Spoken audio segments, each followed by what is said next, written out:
China imetaka kusitishwa mara moja kwa operations za kijeshi zinazoendelea Mashariki ya Kati, huku Israel, Iran wakihusishwa moja kwa moja kwa kuweza kuchochea hiki ambacho kinatokea.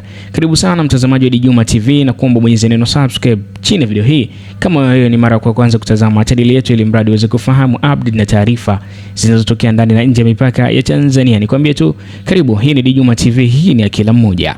Serikali ya China imetoa wito mkali kwa mataifa yanayohusika katika vita vinavyoendelea Mashariki ya Kati na kusisitiza kuwa mara moja operesheni zote za kijeshi ziahirishwe na kuweza kurejea. China imeeleza kuwa tangu kuanza kwa mgogoro na vita vilivyoko Mashariki ya Kati, wao wameweza kusimamia katika mambo makuu matatu. Jambo la kwanza, China wamezungumza kuhusiana na kusitisha mapigano mara moja yanayoendelea.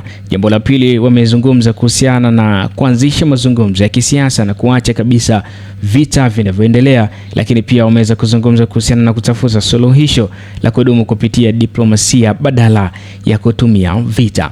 Kauli ya China inakuja wakati hali ya usalama Mashariki ya Kati ikiendelea kuwa tete. Kumekuwa na mashambulizi ya kijeshi yanayohusisha mataifa makubwa pamoja na makundi ya kijeshi katika eneo hilo.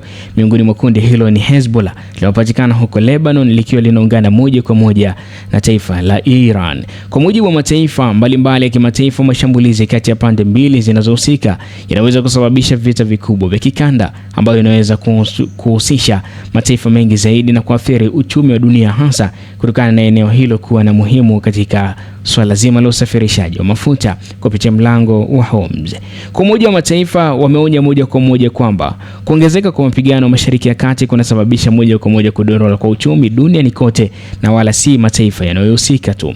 China pia imeanza juhudi za kidiplomasia ili kusaidia kupunguza mvutano huo, huku waziri wa mambo ya nje wa China amekuwa akiwasiliana na viongozi wa nchi mbalimbali za Mashariki ya Kati ili kuhamasisha mazungumzo ya amani na wala sio yale ya vita kama yanavyoendelea sasa.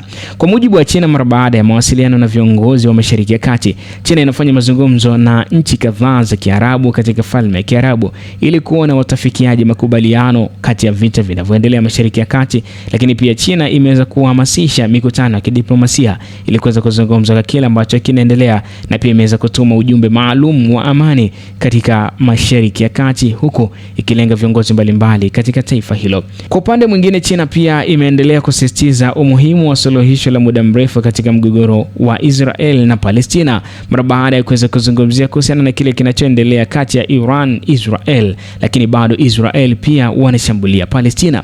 Taarifa za hivi karibuni zimeweza kuripoti kwamba Palestina imeweza kushambuliwa na kuweza kuuliwa kwa watu wanne, watoto wakiwa wawili pamoja na watu wakubwa wakiwa wawili katika familia moja iliyokuwa inatoka kufuturu mara baada ya siku nzima. Lakini maaskari pamoja na wanajeshi wa Israel waliweza kushambulia raia hao wa Palestina. Hadi sasa chanzo kikubwa cha askari hao, wanajeshi hao kuweza kushambulia familia hiyo ya Kipalestina bado hazijajulikana, huku maafisa wa Palestina wakisema kwamba haya ni matumizi mabaya ya nguvu yanaweza kuendelea, huku watu wakisema kwamba Israel inatafuta suluhisho gani kama bado inaendelea na vita na kumaliza watu wasiokuwa na hatia. Nikwambie tena, kama ni mara ya kwanza kutazama channel yetu, basi nakuomba bonyeza neno subscribe chini ya video hii ili mradi uweze kuwa kwanza kupata taarifa zitakapotoka. Djuma TV, hii ni kila mmoja. Karibu.